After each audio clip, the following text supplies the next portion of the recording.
सभी मित्रों का हिंदी साहित्य समागम चैनल पर हार्दिक स्वागत और अभिनंदन है। मित्रों, जैसे कि आपको मालूम होगा, हिंदी साहित्य समागम चैनल के माध्यम से आप TGT, PGT, NET, JRF, USET, SET या सेलेक्ट की तैयारी कर सकते हैं। इसी कड़ी में हम देखेंगे कि जो 7 जनवरी को यूसेट उत्तराखंड में जो पेपर होगा, उस सिलेबस के को देखकर जो इस सिलेबस में उपन्यास लगे हैं, उन उपन्यासों का विश्लेषण और आकलन करेंगे, जिससे कि कम समय में आपको एक बेहतर समझ विकसित हो सके और आप एक अच्छी रणनीति के अनुसार अपनी तैयारी कर सकते हैं। तो देखते हैं, हम देखेंगे पहले कि जो 13 उपन्यास नेट में लगे हुए हैं उसकी भी तुलना करेंगे। जो महत्वपूर्ण 5 से 7 उपन्यास हमारे जो है नेट सिलेबस में लगे हैं और उसके अतिरिक्त और भी उपन्यास लगे हैं, तो सिलसिलेवार तरीके से हम उसका पूरा विवरण और उसका संक्षिप्त रूप से आकलन और विश्लेषण करेंगे। तो देखते हैं कि यूजीसी नेट में जो सिलेबस में लगे हुए हैं उसमें चंद्रकांता उपन्यास नहीं लगा था, ठीक है। लेकिन आपने देखा होगा कि यू सेट में चंद्रकांता उपन्यास लगा हुआ है। आपको यह ध्यान रखना है, 3 तरीके से आपको अपने रणनीति के अनुसार अपनी तैयारी को बल देना है, अपनी तैयारी करनी है। क्योंकि जो बीएड वाला अभ्यर्थी होगा, एलटी या नेट या प्रवक्ता की तैयारी आपकी चल रही होगी, तो आप बेहतर रूप से यह आकलन आपने कर दिया होगा कि किस तरीके से हमें अपनी तैयारी करनी है और तीनों चीज़ों को लेकर हमें कैसे आगे बढ़ना है।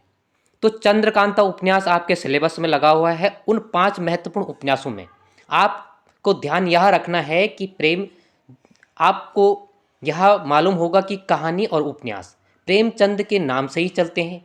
प्रेमचंद पूर्व उपन्यासकार जिसमें चंद्रकांता है, और प्रेमचंद्र योगीन उपन्यास जिसमें गोदान है, और प्रेमचंद्र उत्तर उपन्यास जिसमें सीकर एक जीवनी, मैला आंचल, बाण भट्ट की आत्मकथा, यह 5 उपन्यास आपके उसमें लगे हैं।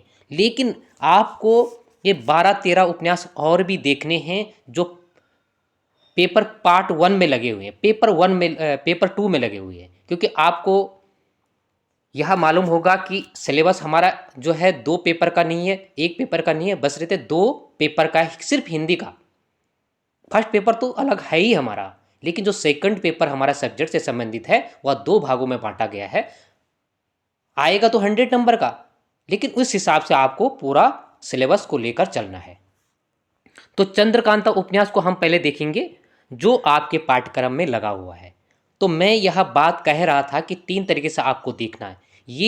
यह महत्वपूर्ण है कि पहले आप उन रचनाओं को जरूर देखें जो आपके उपन्यास लगे हुए हैं, क्योंकि उसके बारे में तो आएगा।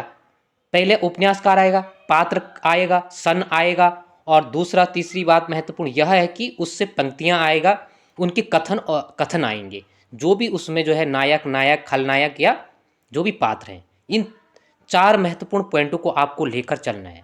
उपन्यासकार, सन, उसमें पात्र, और पात्र के साथ उनके कथन आपको देखने हैं।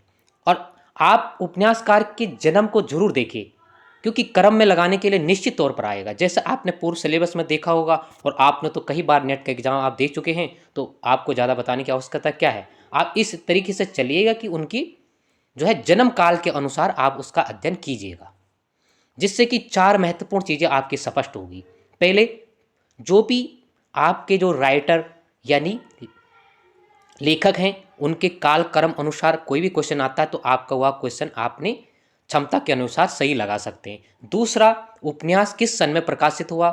तीसरा, पात्र, उसके नायक और खलनायक। और चौथवा महत्वपूर्ण, जो 5 से 7 उपन्यास लगे हैं उनके कथन, पात्रों के कथन, ठीक है। और भूमिका आपको होनी चाहिए।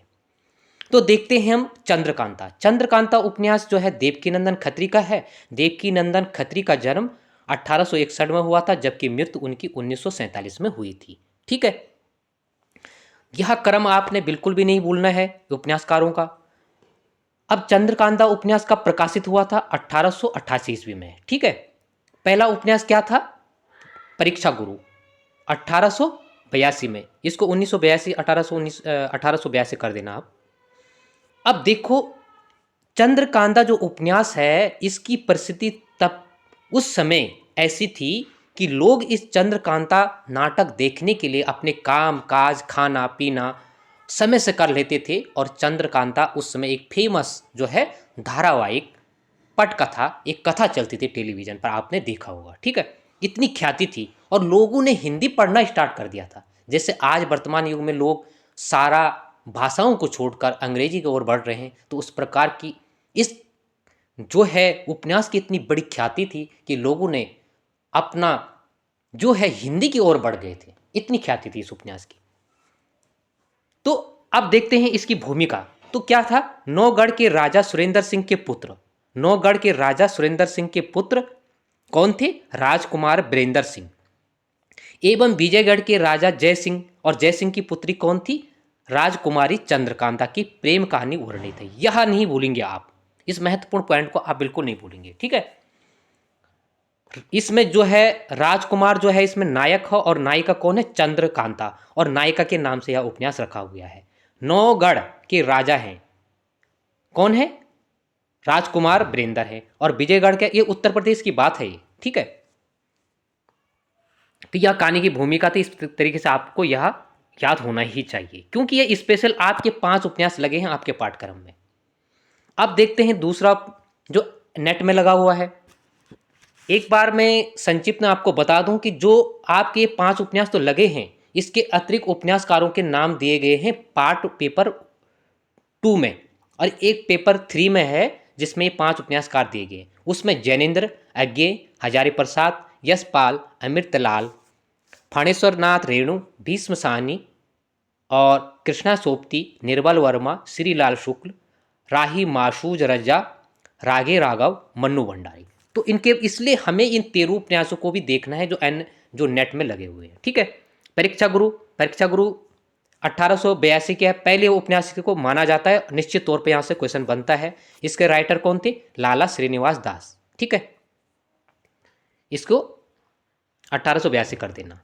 अब तीसरा उपन्यास इसमें आपके पाठ्यक्रम में भी लगा, नेट में भी लगा हुआ है, गोदान 1933 का है और प्रेमचंद का यह उपन्यास है, ठीक है। चौथा उपन्यास है शेखर एक जीवनी, ठीक है। यह 2 भागों में है। पहला भाग 1941, इसमें 1940 होना चाहिए था। पहला भाग 1941 और दूसरा भाग 1944, ठीक है। अब शेखर के सौर, पहले भाग में शेखर के सौर का विश्लेषण किया गया है, जबकि पार्ट 2 यानी भाग 2 में शेखर के युवा काल के मानसिक स्थिति का आकलन किया गया है, ठीक है। अब देखते हैं बाण भट्ट की आत्मकथा, यह आपके सिलेबस में लगी हुई है। यह कब की है, 1946 की है, ठीक है।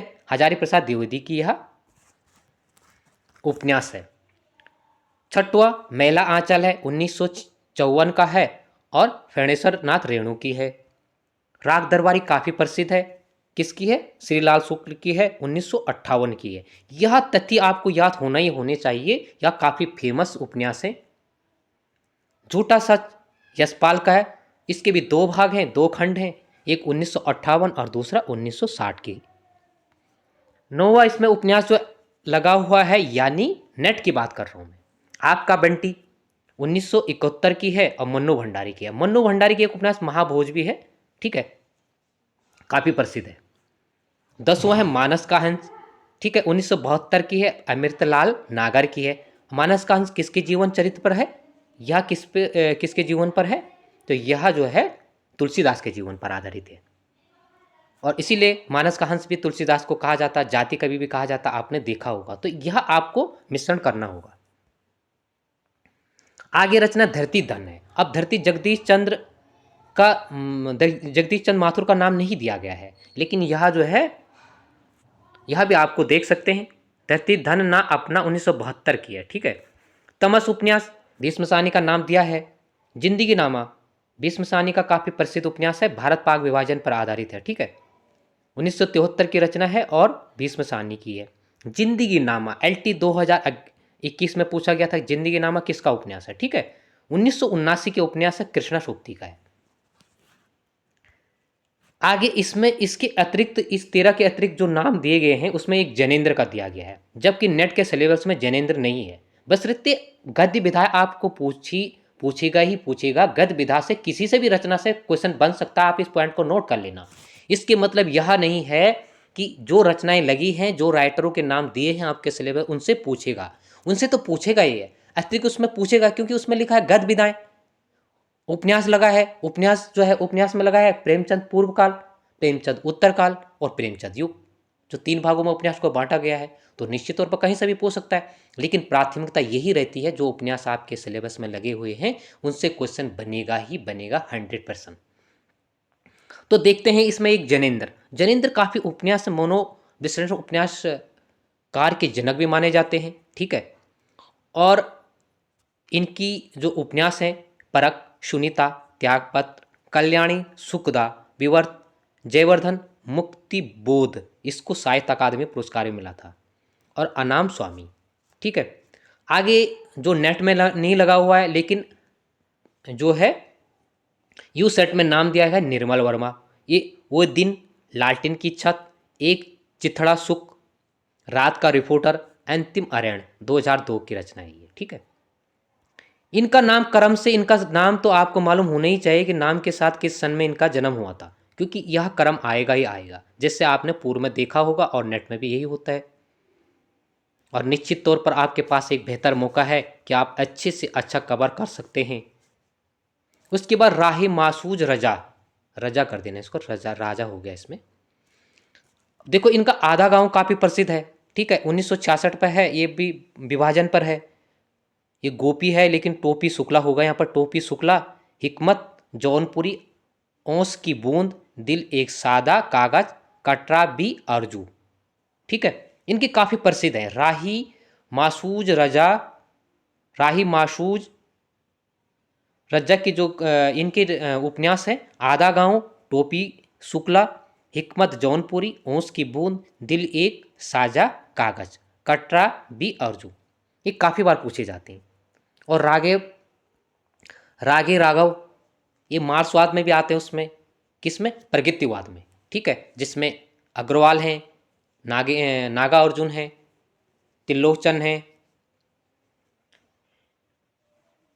तो इनके उपन्यासों को हम देखते हैं 3 भागों में, एक ऐतिहासिक, एक जीवन परक और एक ग्रामीण नगरीय उपन्यास।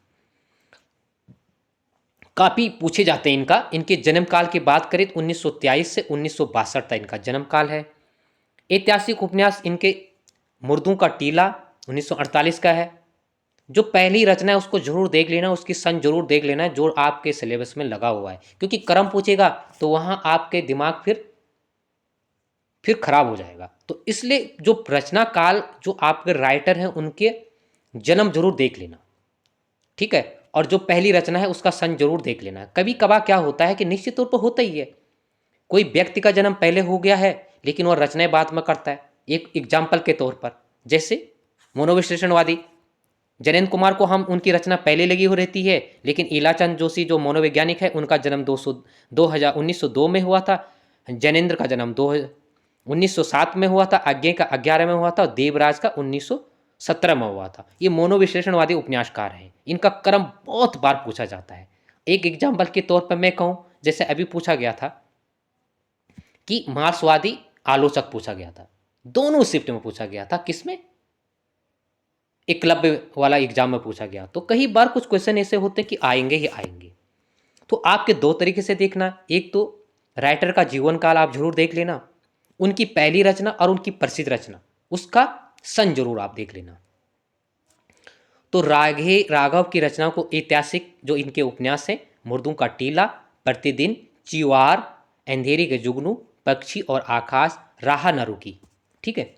और जीवन परक उपन्यास कौन कौन से इनके, देवकी का बेटा, यशोधरा जीत गई, लोही का तना, रत्ना की बात, भारती का सपूत, लखिमा, इसको लखिमा कर देना, कहा हो गया, लखिमा की आंखें, ठीक है। और जीवन परक जो ग्रामीण या नगरीय उपन्यास इनके हैं, ये लखिमा की आंखें, देवकी का बेटा, इस तरह जीत गई, ये काफ़ी प्रसिद्ध हैं। ग्रामीण और नगरीय उपन्यास जैसे सीधा, ये सीधा सादा हो गया, ये सीधा दा होना चाहिए था, ये लिखने अभी EMR में भी आया था। सीधा सादा रास्ता, कब तक पुकारूं काफ़ी प्रसिद्ध है, 1957 की रचना है। राई का पर्वत, छोटी सी बात, पथ का पाप, धरती मेरा घर, आखिरी आवाज। तो आपको अतिरिक्त क्या देखना है, राघे राघव, राही मासूम रजा, निर्मल वर्मा और जैनेन्द्र। ठीक है, बाकी ये रचना आपने नेट में पढ़ी होगी, ये सारी रचनाएं। अब देखते हैं उन रचनाओं पर आते हैं जो आपके महत्वपूर्ण लगे हुए हैं। देखो ये इतने राइटर आपके लगे हुए हैं, मात्र इसमें ये 15 से 16 राइटर लगे हैं जगदीश चंद्र माथुर को छोड़कर। ये पेपर 2 में, हिंदी का पेपर 2 में दिया गया है। ये 16 के 16 जो है इनके नाम दिए गए हैं, आपने जैसे देखा होगा। ठीक है, कथा साहित्य में दिया गया है। और उसके अतिरिक्त जो विशेष रूप से आपको देखना है, ये 5 उपन्यास आपको देखने हैं। प्रेमचंद 3 भागों में बांटा गया है। प्रेमचंद पूर्व युग चंद्रकांता के बारे में मैं चर्चा कर चुका हूँ। ठीक है, देवकीनंदन खत्री की है और इनके जो है 1888 की रचना है। ठीक है, उस पर मैं चर्चा कर चुका हूँ।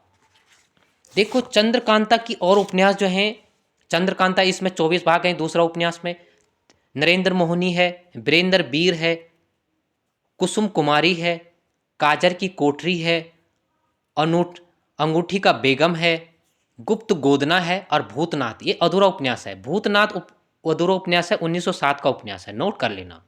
ठीक है, क्रम लगाने के लिए आएगा तो निश्चित तौर पर पहला इनका उपन्यास चंद्रकांता और लास्ट क्या है, भूतनाथ है। भूतनाथ को देवकीनंदन खत्री जो है एक महिला नहीं है, पुरुष है, नोट कर लेना। इनका पुत्र जो है दुर्गा प्रसाद खत्री ने पूरा किया था भूतनाथ, जो शेष बचा हुआ उपन्यास था। ठीक है, अब देखते हैं कि इसमें कुछ राइटर लगे हुए हैं और ये पीडीएफ, दूसरी पीडीएफ आ चुकी है, उसमें मैंने ये सारे उपन्यास लगाए थे, तो मैं उसमें चर्चा कर लेता हूँ कि उसमें आपको क्या क्या देखना है। जैसे आपको गोदान उपन्यास आपको देखना है मित्रों। और गोदान उपन्यास जो है, होरी का गोदान उपन्यास के बारे में मैं चर्चा करूँगा कि देखो गोदान उपन्यास एक समस्या के बजाय तत्काल भारतीय समस्या का लाभ हर समय एक साथ उठाया है। यही कारण है कि गोदान को भारतीय जीवन का महागाथा कहा गया है। ठीक है, गोदान उपन्यास को। ठीक है, गोदान उपन्यास के पात्र आप लोग नाम सुन लेना। पात्र इसमें होरी है, होरी की पत्नी धनिया है और होरी का जो बेटा है वो क्या है, गोबर है। ठीक है, और गोबर की पत्नी कौन है, जुनिया है। मैं पीडीएफ में आपको दे दूंगा इसको। ठीक है, अब जो है इसमें एक दाता महाजन है, दाता दीन, उनका पुत्र है माता दीन। राय साहब है, राय साहब की बेटी मीनाक्षी है। ठीक है, राय साहब क्या है, जमींदार हैं। इसमें 2 गांव हैं, एक सेमरी है, सेमरी और बेलारी। ये काफ़ी बार पूछा जाता है। जो सेमरी है वहाँ जो जमींदार है अमरपाल का गांव है, जबकि बेलारी कहाँ है, बेलारी जो है गरीब किसान होरी का गांव है। होरी के पास कितनी ज़मीन थी, 5 बीघा ज़मीन थी। ठीक है, अवध प्रांत में पढ़ते हैं। सेमरी और बेलरी या बेलारी कहाँ पर पढ़ते हैं, अवध प्रांत में। ठीक है, 5 बीघा जमीन थी। एक क्वेश्चन पूछा जा चुका है, अभी झारखंड में पूछा गया था कि होरी की मृत्यु कहाँ पर हुई थी, तो क्वेश्चन बनेगा ही बनेगा, इस पॉइंट को नोट कर लेना। ठीक है, अब देखते हैं कि इसमें और क्या है। होरी की आप नोट कर लेना, होरी की पत्नी धनिया का और होरी का बेटा गोबर। ठीक है, और गोबर की पत्नी कौन थी, जुनिया थी। ठीक है, अब जो ये होरी है, गोबर है, ये नई पीढ़ी का प्रतीक है। और होरी की 2 बेटियां थी, सोना और रूपा। ठीक है, उसके बाद इसमें और जो पात्र थे, धनिया, जुनिया, सिलिया, पुनिया, भोला, होरी और नोहरी। ये भोला पात्र आया था। उसमें पूछा गया था कि भोला पात्र जो है, अभी पीजीटी एक क्लब में पूछा गया था, जो संपन्न हुआ था अभी कुछ दिन पूर्व में, उसमें पूछा गया था कि गोदान का महिला पात्र पूछा गया था। तो यह पात्र आपको याद होने ही होने चाहिए। उसमें कई बार यह इनके कथन पूछा जाता है, जैसे बड़े आदमी की बात कौन चलाए, जुनिया कहती है। नारी हृदय धरती के समान है, जो मिठास दे सकती है, कड़वापन भी दे सकती है। मेहता और गोविंदी। ठीक है, इसमें एक महत्वपूर्ण बात यह है, मेहता और मालती। ठीक है ना, मेहता और मालती, इन दोनों का संवाद बहुत ज़बरदस्त तरीके से होता है। इनकी पंक्तियाँ काफ़ी आती है, और होरी की भी, और क्योंकि उसकी पत्नी किसकी, होरी की पत्नी धनिया और गोबर की पत्नी जुनिया, और या गोबर, इनका संवाद काफ़ी चलता है इसमें। अब हम तीसरा उपन्यास देखते हैं।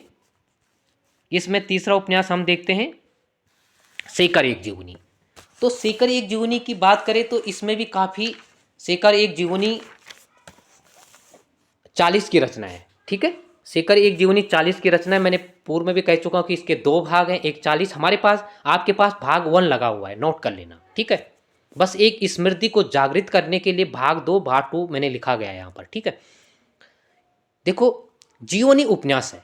अब देखो, फांस शब्द से इसकी शुरुआत होती है, किसकी? शेखर एक जीवनी की। इसके 4 भाग हैं, ऊषा और ईश्वर, बीज और अंकुर, प्राकृतिक और पुरुष, पुरुष और परिस्थिति। ये 4 भाग हैं इसके, ठीक है।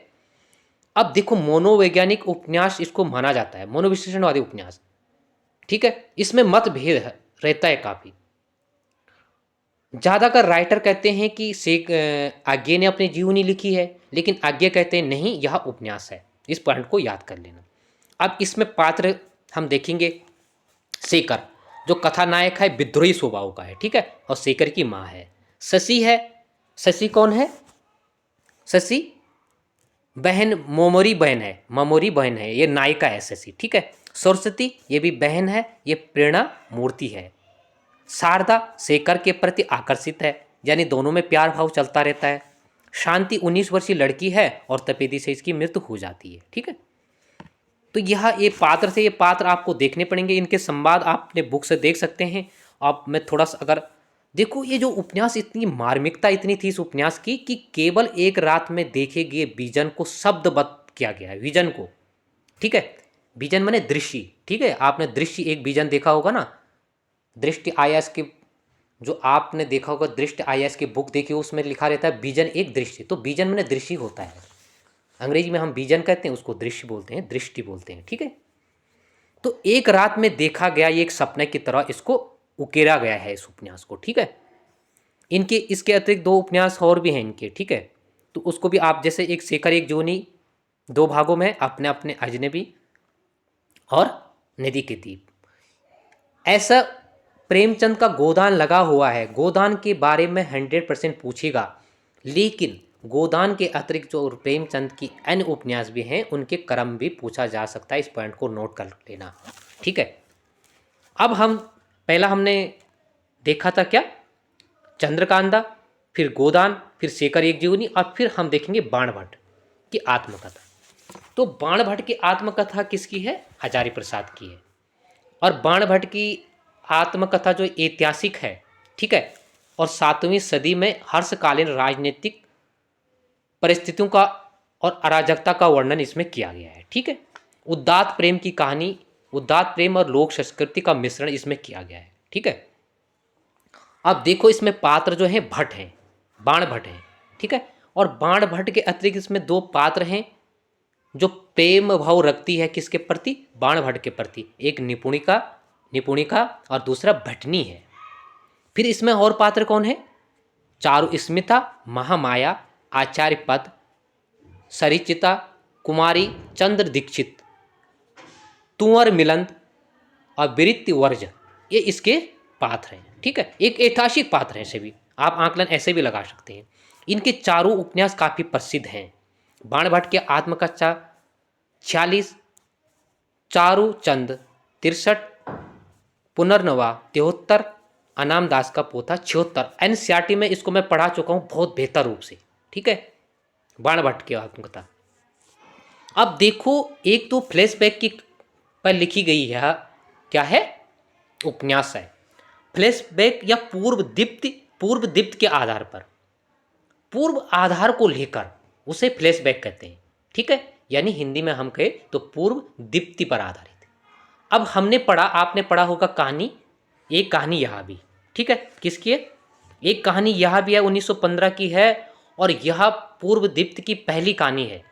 यहाँ पर उपन्यास की बात हो रही है, तो फ्लैशबैक पर उपन्यास भी हो सकता, कहानी भी हो सकती है, और ठीक है। तो इस पॉइंट को आप नोट करेंगे। फ्लैशबैक पर क्या उसने कहा था, 1915 की रचना है, फ्लैशबैक पर आधारित है। कोसी का घटवार कहानी है शेखर की, और यह 1958 की रचना है, यह भी फ्लैशबैक पर आधारित है, ठीक है। अभी इसी से एक क्वेश्चन बना था पीजीटी में। कौन सा क्वेश्चन बना था कि इसके एक शेखर एक जीवनी और एक दूसरी रचना दी थी, एक समर्पण दिया था, और तो समर्पण उसमें कौन सा कहानी नहीं है, तो आप इस प्रकार से नोट कीजिएगा कि जिससे आपका आकलन बेहतर हो सके। अब इसमें 5वां जो उपन्यास लगा हुआ है, मैला आंचल। अब मैला आंचल काफी प्रसिद्ध है, कई बार मैं इसके बारे में चर्चा कर चुका हूं, ठीक है। तो मैला आंचल कब का उपन्यास है? 54 का उपन्यास है।